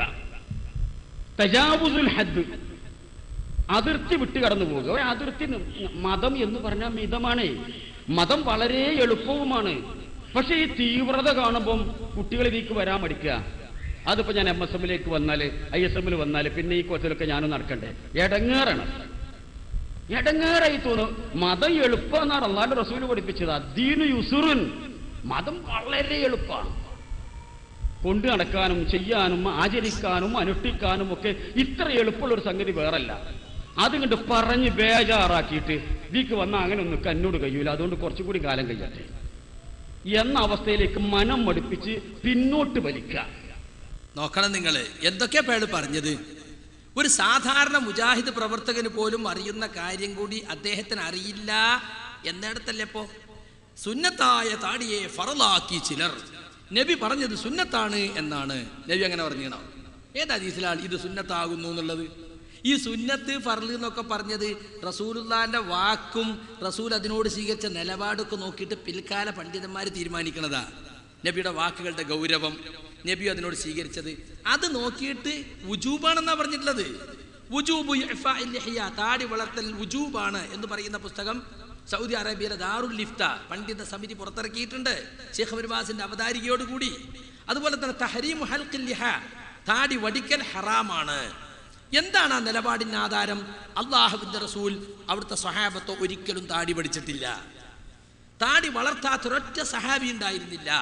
അപ്പൊ റസൂൽ അതിനോട് സ്വീകരിച്ച നിലപാട് അത് നിർബന്ധമായ രീതിയിലാണ് റസൂൽ ചെയ്തത്. താടി വളർത്താത്തൊരൊറ്റ സഹാബി ഉണ്ടായിട്ടില്ല, താടി വടിച്ചൊരൊറ്റ സഹാബി ഉണ്ടായിട്ടില്ല. അതുകൊണ്ട് താടി വളർത്തൽ നിർബന്ധവും താടി വടിക്കൽ ഹറാമുമാണ് എന്നാണ് സലഫി ലോകത്തിന്റെ തീരുമാനം. ഭൂരിഭാഗം മദ്ഹബിലും പണ്ഡിതന്മാരും പറഞ്ഞിട്ടുള്ളത് തന്നെയാണ്. നമ്മുടെ നാട്ടിലും അങ്ങനെ തന്നെ. KP മുഹമ്മദ് മൗലവി, ഉമർ മൗലവി ഒക്കെ താടിമ തൊടാൻ തന്നെ പാടില്ല എന്നുള്ള അഭിപ്രായക്കാരാണ്. രണ്ടഭിപ്രായം ഉള്ളത്. വളർന്ന അങ്ങനെ തന്നെ അഫുൽ ലിഹ എന്ന് പറഞ്ഞാൽ തീരെ ഒന്നും ചെയ്യരുത്, അങ്ങനെ തന്നെ വിട്ടേക്കണം, മീശ വിട്ട് മാത്രം. എന്നാൽ ഷെയ്ഖ് അൽബാനി റഹ്മത്തുള്ളാഹി അലൈഹിയെ പോലുള്ളവർ പറഞ്ഞു, സഹാബികളിൽ ചിലർ താടിയുടെ ഹദീസ് റിപ്പോർട്ട് ചെയ്തവർ തന്നെ ഒരു പിടി ഇങ്ങനെ പിടിച്ചിട്ട് ബാക്കി മുറിച്ച് കളഞ്ഞിരുന്നു. അതുകൊണ്ട് അങ്ങനെ ചെയ്യാം, അങ്ങനെ ചെയ്യേണ്ടതാണ് എന്ന് പറഞ്ഞവരുണ്ട്, വേണമെങ്കിൽ ചെയ്യാം എന്ന് പറഞ്ഞവരുണ്ട്. ഇതിൽ താഴെ താടി വളർത്തുന്നത് സുന്നത്തായ താടിയല്ല. താടി ഞാൻ എന്നാലും വെച്ചിട്ടുണ്ടല്ലോ, അരഞ്ചെങ്കിൽ അരഞ്ച് ഉണ്ടല്ലോ എന്ന് പറഞ്ഞാൽ താടി വടിക്കരുത്, അല്ല താടി വളർത്തുക എന്നതിൻ്റെ നേരെ ഓപ്പോസിറ്റ് ചെയ്തില്ല എന്ന് മാത്രം. പക്ഷെ വളർത്തിയ പുണ്യാൾക്ക് കിട്ടും എന്ന് പറയാൻ കഴിയില്ല. ഈ രീതിയിലാണ് നമ്മൾ ജനങ്ങളെ പഠിപ്പിച്ചിട്ടുള്ളത്. ചെറുപ്പക്കാർക്കൊന്നും അതിനൊരു മടിയില്ല. പക്ഷെ വാപ്പാക്ക് താടി ഉണ്ടാവില്ല. മോങ്ങനെ താടി വെച്ച് ഇങ്ങനെ വരുമ്പോൾ മോനോട് പറയാൻ പേടി. എന്നിട്ട് ഭാര്യനോട് എൻ്റെ മോൻ്റെ താടി ഉണ്ടല്ലോ അത് അങ്ങനെ ചില ആളുകൾ. കാരണം ഇയാളെ ആളുകൾ ചോദിക്കും, എന്തെന്നാ മനുഷ്യ നിങ്ങൾക്ക് ഇങ്ങനെ താടിയും പഠിച്ച ആ കുട്ടി കണ്ടില്ല, നിങ്ങളെ മോനല്ലേ അത് അല്ലേ? അപ്പം അങ്ങനത്തെ ചില ആളുകൾ. അപ്പം അവരെ ഹദീസ് നിഷേധികളെ പ്രീതിപ്പെടുത്താനാണ് ഇയാളിപ്പോൾ ഇങ്ങനെ വയലറിയുന്നത്. കണ്ടോ, താടി സുന്നത്താണെന്നാ പറഞ്ഞത്. ഉമർ മൗലവി, അതുപോലെ തന്നെ കാത്തിബ് അബ്ദുസ്സമദ് മൗലവി, KP മുഹമ്മദ് മൗലവി, അവരൊക്കെ താടിയുടെ കാര്യം വളരെ കർശനമായി പറഞ്ഞാളാ. 1959 ഹജ്ജിന് പോയപ്പോൾ KM മൗലവി സൗദി അറേബ്യയിലെ ഭരണാധികാരിക്ക് ഒരു നിവേദനം കൊടുത്തു. നിങ്ങളുടെ നാട്ടിലാണ് യഥാർത്ഥ സെലഫികൾ ഉള്ളതെന്നും ഇവിടെയാണ് യഥാർത്ഥ ഇസ്ലാമിക ഭരണമുള്ളതെന്നും അഭിമാനിക്കുന്നവരാണ് ഞങ്ങൾ. ഇവിടെ വന്നു നോക്കുമ്പോൾ താടി പഠിച്ചു കൊടുക്കുന്ന ചില സലൂണുകൾ തുറന്നിട്ടെന്ന് കേൾക്കാൻ സാധിച്ചു. ഈ നാട്ടിലുള്ള പണ്ഡിതന്മാരെല്ലാം അത് ഹറാമാണെന്ന് വിശ്വസിക്കുന്നവരാണല്ലോ. നിങ്ങളുടെ റേഡിയോ തുറന്നപ്പോൾ മ്യൂസിക് കേൾക്കുന്നു, ഇത് ഹറാമാണെന്നാണല്ലോ ഇവിടുത്തെ പണ്ഡിതന്മാർ മനസ്സിലാക്കിയിട്ടുള്ളത് എന്നിങ്ങനെ KM മൗലവി കൊടുത്ത നിവേദനം KM മൗലവി എന്ന KK മുഹമ്മദ് അബ്ദുൽ കരീമിന്റെ പുസ്തകത്തിൽ കാണാം. അതാണ് പൂർവ്വകാല മുജാഹിദ് പണ്ഡിതന്മാരുടെ നിലപാട്. ഇടക്കാലത്ത് കയറിക്കൂടിയ സലാസുല്ലമിനെ പോലത്തെ ചില ആളുകളാണ് ഈ വിഷയത്തിൽ ആളുകൾക്കിടയിൽ അങ്കലാപ്പുണ്ടാക്കിയിട്ടുള്ളത്. ഏതായിരുന്നാലും ഇജ്തിഹാദിയായ ഒരു വിഷയം എന്ന നിലക്ക് ഒരു പിടിയിലധികം നീട്ടേണ്ടതുണ്ടോ അല്ല, ഒരു പിടി ഇതേ തർക്കമുള്ളൂ. പരസ്പരം താടി വളർത്തിയവരെ കുറ്റപ്പെടുത്തുക എന്നത് ഒരു ശരിയല്ല. താടി വെക്കാത്ത മുസ്ലിം അല്ല. ആരെ പറഞ്ഞു? ഞാൻ പറഞ്ഞു എന്ന് ഉസൈൻ മടവൂരിൻ്റെ ആളുകൾ പ്രചരിപ്പിച്ചിരുന്നു. ഒരു തെളിവ് ഹാജരാക്കാൻ സാധിച്ചിട്ടില്ല. അവസാനം ഒരു പ്രസംഗത്തിൻ്റെ ഒരു ഭാഗവും മറ്റേ പ്രസംഗത്തിൻ്റെ ഭാഗവും എടുത്ത് ക്ലിപ്പുണ്ടാക്കി. അങ്ങനെ നമ്മളെ കുട്ടികൾ പിടികൂടിയിട്ട് മൻസൂർ അലി ചെമ്മാടിനെ വിളിച്ചു. അപ്പം അയാൾ പറയാണ്, അത് നിങ്ങളും കാട്ടില്ലേ? അപ്പം മൂപ്പര് കാട്ടിയെന്ന് ഉറപ്പായി. തിരൂരിൽ പള്ളിയിൽ വെച്ച് ഞാൻ നടത്തിയ പ്രസംഗത്തിൻ്റെ തുടക്കത്തിൽ ഒരു ക്ലിപ്പും അവസാനത്തെ ക്ലിപ്പിട്ടിട്ട് യോജിപ്പിച്ചു. എന്നിട്ട് മുസ്ലിം അല്ല എന്ന് വരുത്തി തീർത്തു. ഈ രീതിയിലുള്ള കള്ളത്തരങ്ങൾ ചെയ്തിട്ടല്ലാതെ താടി വെക്കാത്തവൻ മുസ്ലിം അല്ല എന്ന് പറഞ്ഞു എന്ന ആരോപണം തെളിയിക്കാൻ സാധിക്കില്ല. പിന്നെ മൂപ്പര് പറഞ്ഞെന്താ, ഇതൊക്കെ ഒലുവാണ്. ഒലുവ് എന്ന് പറഞ്ഞാൽ എന്താ? അതിര് കവിയൽ. അതിര് കവിയലിൻ്റെ ഹുക്കം എന്താ? അത് കുഫറാണ്. ഇയ്യാകും വൽ ഗുലുവ ഫഇന്നൽ ഗുലുവ അഹ്ലക മൻ കാന ഖബ്ലകും. അതിര് കവിയുന്നതിനെ നിങ്ങൾ സൂക്ഷിക്കണം, നിങ്ങളെ മുമ്പുള്ളവരെ നശിപ്പിച്ച അതിര് കവിയലാണ്. അതിര് കവിയാന്ന് പറയണമെങ്കിൽ ആദ്യം അതിരേതാന്ന് അറിയണ്ടേ. ഇയാൾക്ക് അതിരറിഞ്ഞൂടാ. വഴി അറിയാത്തവന് വഴി തെറ്റിയാൽ മനസ്സിലാവും, ഓനൊക്കെ വഴിയല്ലേ എന്നതുപോലെ അതിര് തിരിയാത്തവന് അതിര് കവിയൽ എന്ന് പറയാ. താടി വളർത്തൽ സുന്നത്താണ്, അത് സ്വീകരിച്ചാൽ അതിര് കവിയലായി. വസ്ത്രം കയറ്റിയൊടുക്കൽ സുന്നത്താണ്, അത് സ്വീകരിച്ചാൽ അതിര് കവിയലായി. ഇങ്ങനത്തെ ഇവർക്കൊന്നൊരു വിലക്കുമില്ല, ഒരു ശാസനയില്ല, ഒരു ഷോക്കോസ് നോട്ടീസും ഇല്ല. ഇയാൾ ആസ്ഥാനതായ ഇയാളെ ഈ ക്ലിപ്പിട്ടിട്ട് ജമാഅത്തെ ഇസ്ലാമിക്കാരൊക്കെ നമ്മളെ പരിഹസിക്കുമ്പോൾ, മുജാഹിദുകളെ വേദനിക്കുമ്പോൾ വീണ്ടും നിഅമത്തുല്ലാഹി ഫാറൂഖി സെഡിറ്റവറിൽ പ്രസംഗിക്കുന്നു, വീണ്ടും പ്രസംഗിക്കുന്നു. അത് അവിടെ ഒരു കോക്കസ് ഉണ്ട്, ആ കോക്കസിന് ഇയാൾ പ്രിയപ്പെട്ട ആളാണ്. അതന്നെ ഇതിൻ്റെ കാര്യം. ഇനി നിങ്ങൾ നോക്ക്, MSMലൊക്കെ ISMലൊക്കെ വരാൻ കുട്ടികൾ മടിക്കുകയാണ്. നിങ്ങളെ കാലത്ത് മടിക്കുന്നുണ്ടാവും, ഇപ്പോൾ മടിക്കുന്നില്ല. ഇപ്പം രക്ഷിതാക്കളൊക്കെ കുട്ടികളെ ആക്കാൻ വേണ്ടിയിട്ട് നല്ല മക്കളായി വരട്ടെ, MSMലൊക്കെ പ്രവർത്തിച്ചിട്ട് വിചാരിച്ച് കുട്ടികളെ കൊണ്ടുവന്നാക്കുക. നമുക്കും അവസരം കിട്ടിയില്ല. ഇവർക്കിതൊക്കെ ലജ്ജയാണ്. ഇസ്ലാമിൻ്റെ ചിഹ്നങ്ങൾ സ്വീകരിക്കാൻ ലജ്ജയുള്ള ഇത്തരം ആളുകൾ ഇവരൊക്കെ സെലഫികളാണോ? കുട്ടികളത് ചെയ്തതിന് പ്രോത്സാഹിപ്പിക്കല്ലേ ഇയാള്. അറപ്പ് വെറുപ്പ് കണ്ടില്ല നിങ്ങൾ. ഡോക്ടറിന് എഞ്ചിനീയറിംഗ് പഠിക്കുന്ന കുട്ടികളെ പാൻറ്റിൻ്റെ കോലം എന്താ? പാൻറ്റ് നിലത്തേച്ചല്ല പ്രശ്നം, നെരിയാണിയേക്കാൾ അല്പം കൂടി മേലോട്ട് വെച്ചിട്ട് കുട്ടികൾ കട്ട് ചെയ്ത് കളഞ്ഞു. നോക്കും നിങ്ങൾ, അതൊന്ന് കാണിച്ചു കൊടുക്കുമോനെ. ആ വസ്ത്രം കയറ്റി കൊടുക്കുന്നതിനെ കളിയാക്കിയത് ഇതാണ് ഒലുവ്. ഒലുവുൻ ഫിൽ ഹദ്, അതിർത്തി വിട്ടുകടന്നു പോവുക. തജാവുസുൽ ഹദ്, അതിർത്തി വിട്ടുകടന്നു പോവുക. ഒരു അതിർത്തി. മതം എന്ന് പറഞ്ഞാൽ മിതമാണ്, മതം വളരെ എളുപ്പവുമാണ്. പക്ഷെ ഈ തീവ്രത കാണുമ്പം കുട്ടികൾ ഇതിലേക്ക് വരാൻ മടിക്കുക. അതിപ്പോ ഞാൻ MSMലേക്ക് വന്നാല് ISMൽ വന്നാല് പിന്നെ ഈ കോച്ചിലൊക്കെ ഞാനും നടക്കണ്ടേ?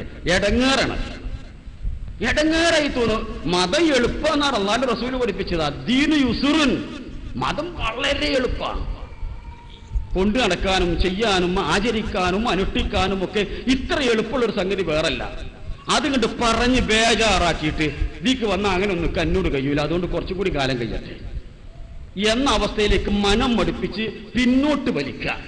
നിരാണ്ട മേപ്പറോട് കയറ്റിയിട്ട് 3/4 എന്താ പറയല്, ആ നിലക്ക് അവിടെയാണ് മുറിച്ച്.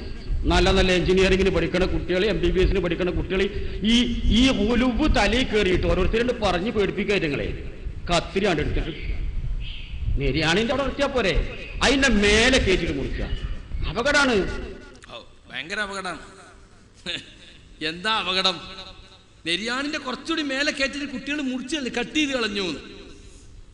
എന്താ അള്ളാഹുവിന്റെ റസൂല് പറഞ്ഞ എന്താ? ഇസ്റത്തുൽ മുഅ്മിനി ഇലാ അൻസാഫി സാഖൈഹി, മുഅ്മിനിന്റെ തുണിയുടെ അതിർത്തി മുട്ടുകാലിന്റെയും നെരിയാണ്ടിയും നടുക്കാണ്. മുമ്പത്തെ പണ്ഡിതന്മാരൊക്കെ അങ്ങനെയായിരുന്നു.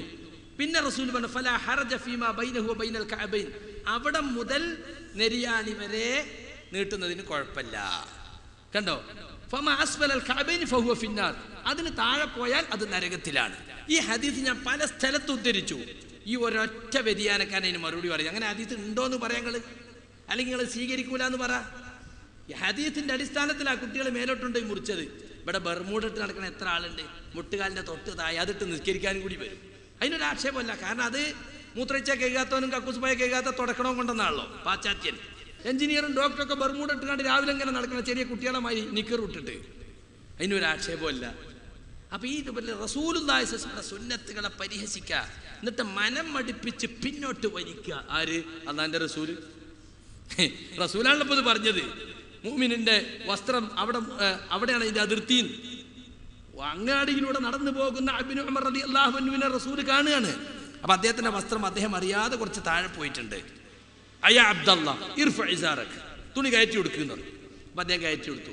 യുസിദ്, ഇനിയും കുറച്ച് കയറ്റി. അപ്പൊ കണ്ടു നിന്നൊരാൾ ചോദിച്ചു എത്ര കയറ്റുണ്ട്? ഇല നിസ്ഫി സാഖ്, കണങ്കാലിന്റെ മധ്യത്തിൽ വരെ. അപ്പൊ മനം മടിപ്പിച്ച് പിന്നോട്ട് വലിക്കണത് ആരാ? അള്ളാന്റെ റസൂൽ. ആരെയാ അപ്പൊ പരിഹസിച്ചത്? അള്ളാന്റെ റസൂലിനെ. ഇവനൊക്കെയാണ് ആസ്ഥാനദായി. മനസ്സിലാക്കണം, ഇതിനൊന്നും ഒരു ഷോക്കോസ് നോട്ടീസും ഇല്ല. അതാണ് ഇവിടുത്തെ പ്രശ്നം. പ്രശ്നം എന്താ നിങ്ങൾ മനസ്സിലാക്കിക്കോളി. ഇനി കണ്ടോ, സ്ത്രീകൾ മുഖം മറക്കുന്നതിനെ കളിയാക്കുന്നത് പരിഹാസം തന്നെ. ഒരു കാര്യം ഞാൻ കല്ലായിക്കാരനാ, മറ്റോ പറഞ്ഞാൽ കരിങ്കല്ലായിക്കാരനാണ്. അങ്ങനെ കരിങ്കല്ലായിക്കാരനാണ്, കല്ലായിക്കാരനായ മനസ്സിലായോ? എല്ലാത്തിനും ഒരു പാകണ്ട, അതിന്റെ അപ്പുറത്തേക്ക് പോണ്ട. പണ്ട് സ്ത്രീകളെ വീടിന്റെ ഉള്ളിലിരുത്തണം എന്ന് പറഞ്ഞ ആൾക്കാരെ കളിയാക്കിക്കൊണ്ട് വഅലുകൾ നടത്തി, പ്രബോധനം നടത്തി എന്താക്കിച്ചാൽ നമ്മൾ നല്ല വനിതാ ഡോക്ടർമാരെയും എഞ്ചിനീയർമാരെയും മാന്യമായി വസ്ത്രം ധരിച്ച് നടക്കുന്ന ഡോക്ടർമാരെയും എഞ്ചിനീയർമാരെയും ഉണ്ടാക്കി നമ്മൾ ഇത് വീട്ടിന്റെ ഉള്ളിലിരിക്കണമെന്നേ പറയുന്നേ. ഇപ്പൊ എന്താ വെച്ചാൽ മൂന്ത വരിഞ്ഞ് കിട്ടുക, പുട്ടുകുറ്റി വരിഞ്ഞ മാതിരി പെണ്ണുങ്ങളെ മൂന്ത വരിക, ഇങ്ങോട്ട് പുറത്തിറക്കാതെ ഉള്ളിലിരുത്തി പീഡിപ്പിക്കുക. പടച്ചോനെ ഉലുവാണത്. ഇത് ഐഡന്റിറ്റിയാ, മുഖം എന്ന് പറഞ്ഞ മനുഷ്യന്റെ ഐഡന്റിറ്റിയാ. ഇപ്പൊ എന്റെ ഭാര്യയായിട്ട് ഇയാളങ്ങോട്ട് പോവുക, ഞാൻ അങ്ങനെ നോക്കിക്കോ, എനിക്കറിയോ മൂന്ത വരിഞ്ഞ് കിട്ടിയാൽ സുഖമായിട്ട് ഇയാൾ പോലെയും കൊണ്ട് പോകാം. ഇതൊരു മറയായി സ്വീകരിച്ചെന്ന്. ഇപ്പൊ നാളെ പിടിച്ച കള്ളനെ പിടിച്ചപ്പം ഇവൻ എന്താ ചെയ്തത് വെച്ചാൽ പർദ്ദട്ടാണ് മുഖം മറിച്ചാണ്ടാ പോയത്. ഇത് ടി വിയിൽ നമ്മൾ കാണണല്ലേ. മുഖം എന്ന് പറഞ്ഞാൽ മനുഷ്യന്റെ ഐഡന്റിറ്റിയാ. ആ മുഖം മറക്കാതെ ഒരു പെണ്ണെങ്ങാനും ഇയാളെ പണി കയറിപ്പോ അപ്പൊ എനിക്ക് വിശ്വസിക്കും നിങ്ങളെ പെണ്ണുങ്ങളെ ഓള് കള്ളെത്തിയാട്ടോ ഇന്നാളെപ്പം പോണേ ഞാൻ കണ്ടേ. ഇത് ഖിയാമനാളെ വരെ പിടുത്തം കിട്ടുമോ? ടി വിയും പെണ്ണുങ്ങളെ അല്ല നോക്കേണ്ടത്, ഖുർആനുക്കും ഹദീസുക്കാ നോക്കേണ്ടത്. അതുകൊണ്ടാണ് ഈ കുഴപ്പം. ടി വി നമ്മൾ കാണുന്നതല്ലേ. മുഖം മറക്കുന്നത് ഉമ്മഹാത്തുൽ മുഅ്മിനീന്റെ സ്വഭാവമായിരുന്നു. നമ്മുടെ ഉമ്മമാരെ പ്രവാചക പത്നിമാർ മുഖം മറച്ചിരുന്നു. ഒരു മനുഷ്യന്റെ സൗന്ദര്യത്തിൽ ഏറ്റവും സൗന്ദര്യമുള്ള ഭാഗം മുഖാണ്. പല്ലും ചുണ്ടും കണ്ണും ഒന്നും ആരും കാണണ്ട. ഏതൊരു പുരുഷനോടും സംസാരിക്കുമ്പോൾ അവരിങ്ങനെ നോക്കുമല്ലോ, നോക്കാതിരിക്കാൻ വേണ്ടി ഒരു പെണ്ണ് മുഖം മറച്ച നല്ലതാണെന്നല്ലേ പറയേണ്ടത്. അതിന് പകരം റസൂലുള്ളാഹി സ്വല്ലല്ലാഹു അലൈഹി വസല്ലം സഹാബി വനിതകളും അവിടുത്തെ പത്നിമാരുടെയൊക്കെ വേഷത്തെ കളിയാക്ക, പുട്ടുകുറ്റി മരിഞ്ഞ് കെട്ടിയ മാതിരി. ഇപ്പോൾ കുറ്റിപ്പുട്ടുണ്ടാക്കുമ്പോൾ കാറ്റ് ആവി പുറത്തു വയ്ക്കാൻ വേണ്ടി ഒന്നിങ്ങനെ ചുറ്റി കെട്ടുമല്ലോ, അതിനെ കളിയാക്കുകയാണ്. സുന്നത്തിനെ പരിഹസിക്കുകയാണ്. പ്രവാചക പത്നിമാരെയും സഹാബി വനിതകളെയും പരിഹസിക്കുക. വടക്കൻ കേരളത്തിൽ കണ്ണൂരും കാസർഗോഡൊക്കെ എത്രയോ മുഖം മറച്ച പെണ്ണുങ്ങളുണ്ട്. ആരാൻ്റെ ഒപ്പം ചാടിപ്പോയാൽ കാണൂല. എന്നിട്ട് മലപ്പുറം ജില്ലയിൽ ഇപ്പോൾ ആരും പോണില്ല. മുഖം മറക്കാതെ നടന്നിട്ട് ആരും മറ്റവരൊപ്പം പോണില്ല. എത്ര പെണ്ണുങ്ങൾ പോകാൻ വിചാരിച്ച പെണ്ണിന് മുഖം മറച്ചും പോകാം, മറക്കാതെയും പോകാം. അതുകൊണ്ടൊന്നും അതില്ലാതെ പോല. അതൊക്കെ ചില അഖലാനിയത്താണ്. പ്രമാണങ്ങളിലുള്ളത് പറയാതെ അഖല് കൊണ്ട് ദീനുണ്ടാക്കുക. ഈ രൂപത്തിൽ സുഹൃത്തുക്കളെ പരിഹസിക്കുകയാണ്. പെണ്ണുങ്ങള് ഉള്ളിൻ്റെ ഉള്ളിൽ എഴുത്തുകയാണ്. ഇവിടെ പെണ്ണുങ്ങൾ പുറത്തിറങ്ങിയിട്ടുള്ള പ്രശ്നം ആകുള്ളത്. പെണ്ണുങ്ങൾ അഴിഞ്ഞാട്ടാണ് ഇവിടുത്തെ പ്രശ്നം. അതിനെ നിയന്ത്രിക്കണം എന്നാ എല്ലാവരും പറയുന്നത്. മതമില്ലാത്ത സാംസ്കാരിക നായകന്മാർ പോലും പറയാൻ തുടങ്ങിയിട്ടുണ്ട്. ആണുങ്ങളുടെ വികാരത്തെ ഇക്കിളിപ്പെടുത്തുന്ന, ആണുങ്ങളുടെ ലൈംഗിക വികാരത്തെ പ്രകോപിപ്പിക്കുന്ന വസ്ത്രധാരണവുമായിട്ട് പെണ്ണുങ്ങൾ അഴിഞ്ഞാടുന്ന അന്നത്തെ പ്രശ്നം. അതിനെ നിയന്ത്രിക്കേണ്ട മതപ്രബോധനം